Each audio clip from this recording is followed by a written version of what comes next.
Assalamualaikum warahmatullahi wabarakatuh. Perkenalkan, nama saya Sundari April Yaningsi. Di sini saya akan menjelaskan tentang komunikasi bisnis. Apa itu komunikasi bisnis? Komunikasi bisnis merupakan salah satu hal yang penting dalam menjalankan suatu bisnis atau suatu perusahaan. Komunikasi ini bisa diartikan sebagai suatu komunikasi yang dilakukan secara verbal maupun nonverbal, di mana dalam komunikasi ini berisi pendapat, ide, gagasan, maupun informasi. Komunikasi ini dapat dilakukan secara personal maupun impersonal. Berikut ini pengertian komunikasi bisnis secara etimologi, yaitu komunikasi berasal dari bahasa Latin, yaitu komunis yang artinya bersama. Sedangkan menurut kamus, komunikasi meliputi ungkapan-ungkapan seperti berbagi informasi atau pengetahuan, memberi gagasan atau bertukar pikiran, informasi atau sejenisnya dengan tulisan atau ucapan. Definisi lain terbatas pada situasi stimulus response. Pesan dengan sengaja disampaikan untuk mendapatkan respon, seperti pertanyaan yang diajukan memerlukan jawaban, instruksi yang diberikan perlu diikuti, atau penyajian iklan untuk stimulan agar orang membeli suatu produk tersebut. Dalam berkomunikasi, kita juga harus memiliki etika yang baik, agar pesan-pesan yang kita sampaikan dapat tersampaikan dengan baik. Etika dalam berkomunikasi merupakan bagian penting dalam berkomunikasi, agar tidak asal berbicara seenaknya tanpa memikirkan perasaan orang lain. Apalagi dalam dunia perbisnisan, komunikasi yang baik dapat menarik orang agar tertarik terhadap bisnis yang kita miliki. Menurut William C. Hemstreet dan Wayne Murlin Beatty, komunikasi berarti suatu proses pertukaran informasi antara individu melalui sistem yang biasa atau lazim digunakan, baik dengan simbol-simbol, sinyal-sinyal maupun dengan perilaku atau tindakan. Berikut beberapa tujuan komunikasi bisnis. Yang pertama, memberikan informasi atau informing.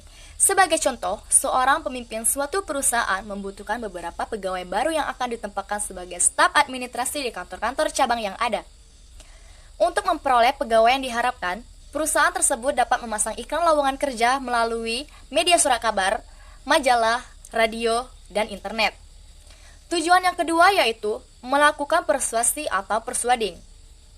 Melakukan persuasi kepada pihak lain agar apa yang disampaikan dapat dipahami oleh audiens dengan baik dan benar. Hal ini dilakukan terutama yang berkaitan dengan negosiasi antara seseorang dengan orang lain dalam berbisnis. Tujuan yang ketiga yaitu melakukan kolaborasi atau collaborating. Melalui jalinan komunikasi bisnis, seseorang dapat dengan mudah melakukan kerjasama bisnis antara perusahaan domestik maupun dengan perusahaan asing. Saat ini, kerjasama antara perusahaan di berbagai belahan dunia relatif mudah dilakukan seiring dengan semakin pesatnya kemajuan teknologi komunikasi. Bentuk dasar komunikasi. Yang pertama, komunikasi verbal. Komunikasi verbal dilakukan dengan menggunakan bahasa tertulis ataupun lisan. Bentuk komunikasi ini membutuhkan alat berupa bahasa yang outputnya berupa ucapan atau tulisan kata-kata. Komunikasi verbal dapat berupa yang pertama, berbicara dan menulis. Di sini kita dapat berbicara ataupun menulis seperti sebuah surat untuk menyampaikan maksud dan tujuan kita. Yang kedua, mendengar dan membaca. Ketika kita telah menyampaikan maksud dan tujuan kita telah tersampaikan, selanjutnya orang yang kita tuju dapat langsung mendengar atau membaca pesan-pesan kita tadi. Bentuk dasar komunikasi yang kedua yaitu komunikasi nonverbal. Dimaksud dengan komunikasi nonverbal yaitu komunikasi dengan bahasa isyarat. Hal ini seperti lambaian tangan, menyatakan selamat tinggal adalah contoh yang paling sederhana yang sering kita lakukan. Komunikasi tidak memiliki struktur yang standar seperti bahasa, tapi dengan interpretasi dan logika, orang dapat mengerti maksud apa yang kita sampaikan.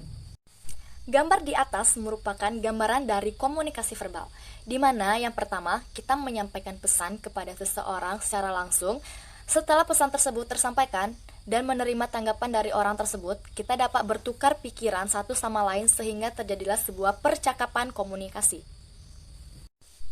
Gambar yang kedua merupakan gambaran dari komunikasi nonverbal, di mana kita melakukan komunikasi dengan menggunakan bahasa isyarat. Seperti gambar di atas, huruf abjad dapat kita peragakan dengan menggunakan tangan, seperti huruf A kita dapat menggempalkan tangan kita dan jempol menunjukkan ke atas. Untuk huruf B seperti ini, dan huruf C seperti ini, huruf D seperti ini, dan huruf E menggempalkan seperti ini. Untuk huruf-huruf yang lain bisa kita lihat di atas.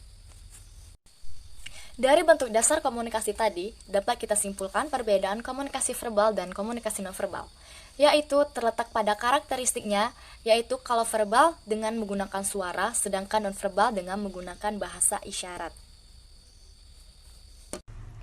Assalamualaikum warahmatullahi wabarakatuh. Saya Muhammad Wira Dwi Cahaya Satria dengan NPM 20612011027. Di sini saya akan menjelaskan tentang komunikasi verbal dan nonverbal. Komunikasi verbal adalah komunikasi yang berbentuk lisan ataupun tulisan. Contohnya adalah penggunaan kata-kata. Dalam kehidupan sehari-hari bisa dianalogikan seperti berbicara dua orang atau lebih secara langsung ataupun tidak langsung, seperti contohnya membuat surat dan lain-lain. Kemudian komunikasi nonverbal adalah komunikasi yang tidak menggunakan kata-kata. Contohnya menggunakan bahasa tubuh seperti mimik wajah dan gerakan tangan, bahkan intonasi suara dan kecepatan berbicara. Pada kehidupan sehari-hari, contoh dalam menggunakan bahasa tubuh yaitu bisa kita perhatikan pada Tentara Nasional Indonesia, di mana menggunakan kode-kode gerakan tangan ataupun gerakan tubuh yang lain. Sekian, terima kasih dari saya. Wassalamualaikum warahmatullahi wabarakatuh. Assalamualaikum warahmatullahi wabarakatuh. Perkenalkan, saya Reta Rezki Riyadi, NPM 261201004, Prodi Manajemen, kelas 2A. Komunikasi nonverbal. Nonverbal communication adalah salah satu bentuk komunikasi yang lazim digunakan dalam menyampaikan pesan dengan menggunakan gerak tubuh atau bahasa tubuh. Contoh komunikasi nonverbal antara lain: yang pertama, mengerutkan dahi, tanda seseorang sedang berpikir. Yang kedua, tersenyum dan berjabat tangan sebagai cerminan rasa senang, simpati, dan penghormatan kepada relasi bisnis. Yang ketiga, menganggukkan kepala, isyarat tanda setuju dengan pendapat rekan bisnis. Orang dapat mengambil suatu kesimpulan tentang berbagai macam perasaan, baik rasa senang, benci, cinta, rindu, maupun berbagai macam perasaan lainnya. Menggerakkan gigi untuk menunjukkan kemarahan, mengerutkan dahi untuk menunjukkan sedang berpikir keras. Simbol dilarang merokok dipasang di ruang tamu. Tujuan komunikasi nonverbal. Menurut Till dan Bove dalam Excellent Business Communication, yang pertama memberikan informasi, yang kedua mengatur alur suatu percakapan, yang ketiga mengekspresikan emosi, yang keempat memberi sifat, melengkapi, menentang, atau mengembangkan perasaan pesan verbal, yang kelima mengendalikan atau mempengaruhi orang lain, yang keenam mempermudah tugas-tugas khusus, misalnya memberi contoh cara mengayunkan tongkat golf yang baik dan benar. Terima kasih. Assalamualaikum warahmatullahi wabarakatuh. Perkenalkan, nama saya Mayu Rizal. Di sini saya akan menjelaskan tentang proses komunikasi. Proses komunikasi adalah sebuah proses yang terjadi di antara dua orang atau lebih. Proses ini terjadi dengan cara mengirim simbol kepada orang lain. Jika simbol tersebut diterima oleh orang lain yang berada di lingkaran komunikan, maka proses komunikasi tersebut dapat dikatakan berhasil. Proses komunikasi ada 6. 1. Pengirim mempunyai ide atau gagasan.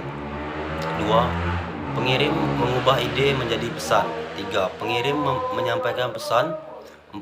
Penerima menerima pesan. 4. Penerima menafsirkan pesan. Yang keenam, penerima memberi tanggapan dan mengirim umpan balik kepada penerima. Menurut Boven dan Till, proses komunikasi dapat dibagi menjadi 5 tahap. Yang satu, proses mempunyai suatu ide atau gagasan. ide diubah menjadi suatu pesan. 3. Pemindahan pesan. 4. Penerima menerima pesan. Yang kelima, penerima memberi tanggapan dan mengirim umpan balik kepada pengirim. Kesalahpahaman. Dalam berkomunikasi sering terjadi kesalahpahaman, seperti ketika melakukan suatu pidato ada kecenderungan beberapa pesan tidak dimengerti oleh penerima pesan dengan baik. Hal ini disebabkan oleh faktor penghambat komunikasi antara pengirim dan penerima pesan. Munculnya kesalahpahaman. 1. Masalah dalam mengembangkan pesan. 2. Masalah dalam menyampaikan pesan. 3. Masalah dalam menerima pesan. 4. Masalah dalam menafsirkan pesan. Sekianlah materi dari saya. Wassalamualaikum warahmatullahi wabarakatuh. Assalamualaikum warahmatullahi wabarakatuh. Perkenalkan, nama saya Hutila Intensari dari Prodi Manajemen kelas 2A. NPM saya 2061201133. Mata kuliah Komunikasi Bisnis. Baiklah, di sini saya akan menjelaskan sedikit tentang munculnya kesalahpahaman dalam berkomunikasi, unsur komunikasi, dan menyebutkan beberapa aspek yang menyebabkan komunikasi dapat terjadi. Munculnya komunikasi. Dalam berkomunikasi sering terjadi kesalahpahaman seperti ketika melakukan suatu pidato ada kecenderungan beberapa pesan tidak dimengerti oleh si penerima pesan dengan baik disebabkan oleh faktor penghambat komunikasi antar pesan dan penerima pesan. Masalah dalam mengembangkan pesan, masalah dalam menyampaikan pesan, masalah dalam menerima pesan, dan masalah dalam menafsirkan pesan. Unsur komunikasi. Komunikasi adalah hubungan kontak antara individu maupun kelompok dengan tujuan memberikan dan menerima informasi. Ada 5 unsur komunikasi, yaitu 1. Komunikator. Komunikator merupakan unsur komunikasi yang bertindak menyampaikan pesan. Pesan yang dimaksud disampaikan kepada penerima pesan yang disebut juga dengan istilah komunikan. 2. Pesan. Pesan adalah informasi yang disampaikan oleh komunikator kepada komunikan. Tanpa adanya pesan, komunikasi tidak mungkin berlangsung. Media komunikasi. Media komunikasi adalah sarana bagi komunikator untuk menyampaikan pesannya kepada komunikan, seperti melalui smartphone, surat, dan sebagainya. Komunikan. Komunikan adalah penerima pesan yang disampaikan oleh komunikator. Tanpa komunikan, komunikasi tidak dapat dilangsungkan. Feedback. Feedback atau umpan balik adalah reaksi atau balasan dari komunikan kepada komunikator. Komunikan tidak dapat sehingga komunikasi dapat berlangsung dua arah. Adapun beberapa aspek yang menyebabkan komunikasi dapat terjadi. Yang pertama, adanya manusia. 2. Adanya pesan. 3. Adanya saluran. 4. Adanya gangguan. 5. Adanya konteks. 6. Adanya umpan balik. Dan 7 adalah pengaruh. Baiklah, itu saja yang dapat saya jelaskan mengenai mata kuliah komunikasi bisnis. Terima kasih. Wassalamualaikum warahmatullahi wabarakatuh. Assalamualaikum warahmatullahi wabarakatuh. Perkenalkan, nama saya Gary Andi Putra, NPM 26121102. Baiklah, saya akan menjelaskan tentang cara memperbaiki komunikasi. Dalam melakukan komunikasi, ada kalanya hasil yang dicapai tidak sesuai dengan apa yang diharapkan. Dengan kata lain, komunikasi yang terjadi tidak efektif sehingga tidak mencapai sasaran dengan baik. Untuk dapat melakukan komunikasi yang efektif, diperlukan beberapa persyaratan, antara lain persepsi, ketepatan, kredibilitas, pengendalian, dan keharmonisan. Yang pertama, persepsi. Komunikator harus dapat memprediksi apakah pesan-pesan yang akan disampaikan dapat diterima oleh penerima pesan. Bila prediksinya tepat, audiens akan membaca atau menerima tanggapannya dengan benar.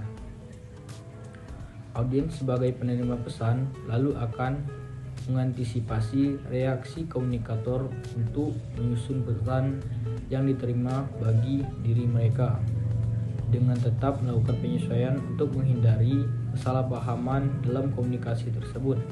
Yang kedua, ketepatan. Audiens mempunyai suatu kerangka pikir agar komunikasi yang dilakukan mencapai sasaran. Komunikator perlu mengekspresikan hal yang ingin disampaikan sesuai dengan kerangka pikir audiens. Apabila hal tersebut diabaikan, maka yang muncul adalah miscommunication. Yang ketiga, kredibilitas. Dalam komunikasi, komunikator perlu memiliki suatu keyakinan bahwa audiensnya adalah orang yang dapat dipercaya.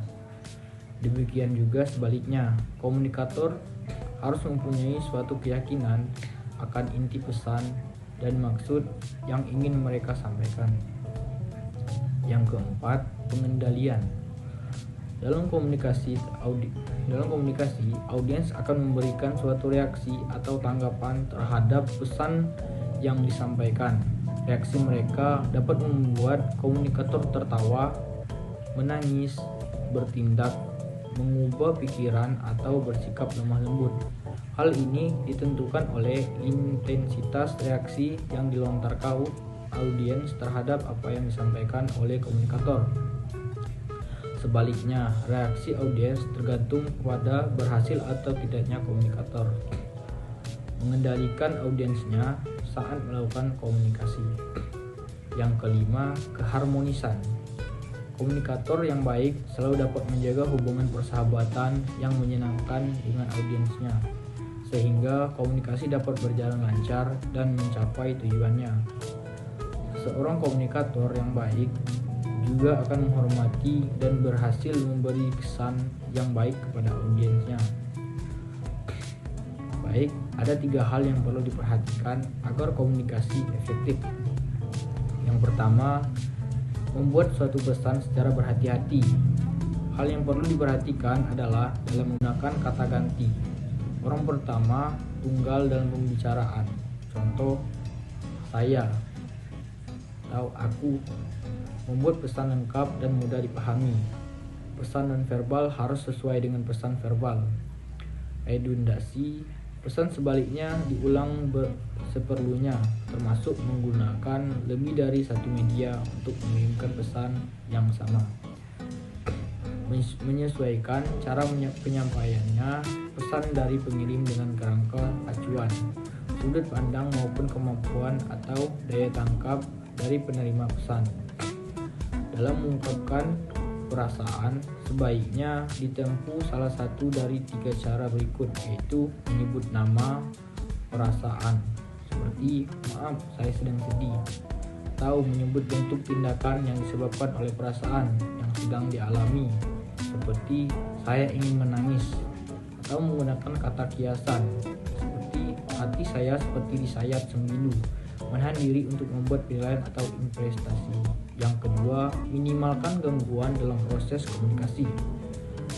Untuk mengatasi gangguan yang terjadi dalam proses komunikasi, salah satu cara yang efektif adalah dengan mengantisipasi dan meminimalisir segala gangguan dari luar atau fisik yang mungkin muncul dan menciptakan kesamaan pemahaman antar makna pesan yang dikirimkan oleh sumber dan yang diterima oleh penerima, yaitu dengan memakai istilah-istilah yang umum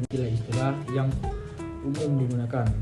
Yang ketiga, mempermudah upaya umpan balik antar si pengirim dengan si penerima. Umpan balik adalah proses yang memungkinkan pengirim mengetahui bagaimana pesan yang dikirim ditangkap oleh si penerima. Umpan balik dari penerima pesan membuat pengirim dapat modifikasi bentuk pesan sehingga dapat ditangkap si penerima dengan arti yang lebih tepat. Terima kasih. Assalamualaikum warahmatullahi wabarakatuh. Perkenalkan, nama saya Betela Pena, NPM 2021 Prodi Manajemen kelas 2A. Assalamualaikum warahmatullahi wabarakatuh. Saya Deki Marwan, PM 1734020316, akan menjelaskan tentang saluran komunikasi informal. Cenderung luwes fleksibel dan tidak ketat. Biasanya komunikasi dalam momentum di luar formal dan penuh kekeluargaan seperti terjadi pada saat-saat istirahat kerja kantor. Komunikasi informal adalah jenis komunikasi antar individu yang pada umumnya terjadi di dalam suatu organisasi. Namun dalam komunikasi informal ini, pesan yang disampaikan atau proses komunikasinya terjadi secara spontan, atau langsung, tanpa ada rencana sebelumnya. Atau dengan kata lain, bahwa komunikasi informal ini dilakukan tanpa adanya persetujuan dan kesepakatan. Cara mengelola komunikasi yang perlu diperhatikan dalam mengelola komunikasi. Yang pertama, bagaimana menangani pesan-pesan yang bersifat rutin. Untuk mengurangi jumlah pesan dalam suatu organisasi yang disampaikan secara lisan maupun tertulis perlu dikelola dengan baik. Dalam hal ini, seorang manajer suatu organisasi perlu menentukan skala prioritas pesan. Untuk membuat satu halaman surat diperlukan waktu dan sumber-sumber instruksi yang jelas, yaitu kesalahan yang menyebabkan macetnya komunikasi mungkin dapat dibebankan kepada setiap orang yang ada di dalam organisasi. Namun dalam hal ini, seorang manajer mempunyai tanggung jawab khusus untuk membuat setiap orang dalam organisasi tahu apa yang harus dilakukan. Orang-orang yang bertugas melakukan komunikasi sudah seharusnya memahami kebutuhan dan tujuan organisasi, mendelegasikan tanggung jawab. Dalam suatu organisasi, tujuan organisasi secara keseluruhan dapat tercapai apabila manajer mempunyai kepercayaan bahwa orang lain dapat menyelesaikan pekerjaan yang dibebankan kepada mereka. Hal ini penting karena seorang manajer harus mendelegasikan beberapa pekerjaan komunikasi kepada orang lain. Seorang manajer yang bersikeras untuk mengerjakan ulang setiap pesan. Beberapa hal yang dapat dilakukan dalam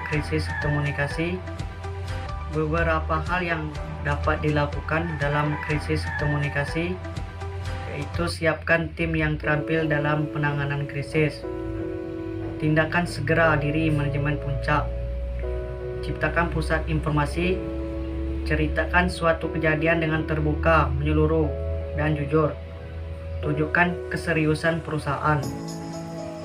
Hal pertama yang perlu dilakukan saat perusahaan mengalami krisis komunikasi itu membentuk tim krisis. Tim inilah yang kemudian akan fokus dalam menangani krisis yang sedang terjadi, menganalisis permasalahan yang menyebabkan terjadinya krisis serta akibatnya pada perusahaan.